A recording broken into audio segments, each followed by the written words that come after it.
What's going on, guys? John Cortez back at you here, and we're part 2 of learning the split jerk.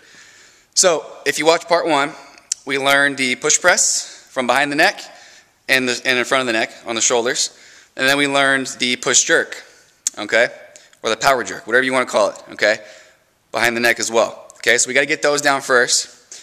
Once somebody gets familiar and comfortable with those movements, we'll move them into teaching the split jerk footwork first before they start doing the full exercise, okay? So I'm going to turn this around and show you how we do that, all right? Now you'll notice on this platform, I drew a chalk line right down the middle, and it doesn't have to be perfect, okay? And one right across there, and you'll see why in a second, all right? This is to learn where the feet should go. When you finish the exercise, you do not want your feet on this middle line. That's called what we call tight roping. Okay? We don't want your feet one in front of the other. Okay? It's hard to balance in that position. Okay? Your feet should be hip width apart. Okay? And we'll show you what that looks like in a second. All right? So again, you can do that with tape. If you don't have chalk, you can mark that with tape. You can mark that with, I guess, a pencil even, or a pen. I don't know. But preferably something that you can just sweep off or something, So we use chalk for those. We've done it with tape before, but I think the easiest way to do it is chalk. It doesn't really make a mess. And it's good to practice your footwork, okay? So I'm going to set this camera back up and we'll show you what this looks like.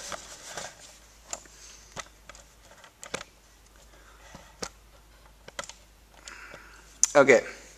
So what we're looking for in the part 2 of our progression is learning where the feet should go. Now, for me personally, I am a left foot forward split jerker, and I'm right-handed. And if I were to jump off of one leg or the other for let's say long jump or do a layup in basketball, I feel more comfortable off my left leg. Most people that are right-handed are left-footed dominant when they jump. Again, that's not everybody, but from my experience, most of the time, more people are comfortable with their left foot forward. So for beginners, we just practice both feet. And we just figure out, just by doing the drills, what looks most comfortable and what looks most natural for somebody. And we don't even tell them what foot to put forward for a while. We just say practice with both feet, and then we kind of figure it out from there. All right. But for now, how you get set up for this basically is we're going to stand right behind that center line. All right. And I'm just going to practice with my left foot forward first. All right. So we're going to put your hands on your hips.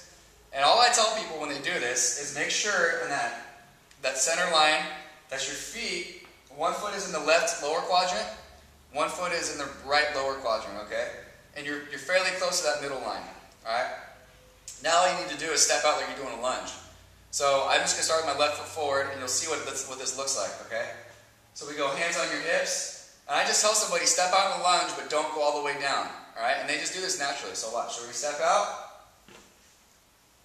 Alright, you'll see this, my front shin is pretty much vertical, alright? The weight is evenly distributed on both feet. My left foot is pointed slightly in, my back knee is bent, and my right foot, my back foot is also pointed slightly inwards. Okay, does that make sense? Alright, this is a comfortable position. What we don't want to see is the back leg straightening like this, and we also don't want to see short step in where we go, the back knee starts to go over the toe. Or the front knee, I should say, okay? And also what I said earlier, we don't want to do what we call tight roping, where we're stepping straight out.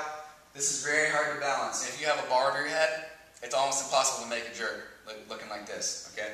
Now from the front, you'll see what this looks like. Okay, I've done so many of these, I don't really need the chalk line anymore. Okay, so we're here.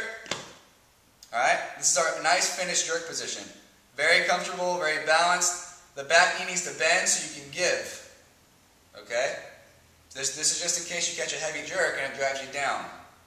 Alright? So what we do is, again, we step out with the left leg. Alright? And we just sit here for a second.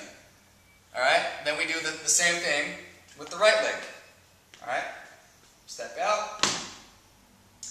I don't ever split with my right leg forward, so this feels very awkward for me. But for a new person, this would feel just as weird as the other leg. Okay? Now, one thing I didn't go over is when we always teach them also, when they go to bring their feet together, we take a little step back with the front leg, and then we bring the back leg forward. That's called recover. Okay, so that's a good cue. Just think recover. Always step back with your front leg. Okay?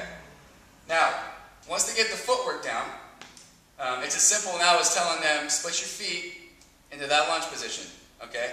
Even before that, just to learn how that front foot should slap the ground. Okay, we step out with that front leg. Alright, and now all I have them do is I have them lift their foot off the ground a little bit to learn the timing of this. Where the foot, when the feet hit the ground, the arms are punch and extend. Okay, so I'll have them practice with just their hands here, and we say ready, go.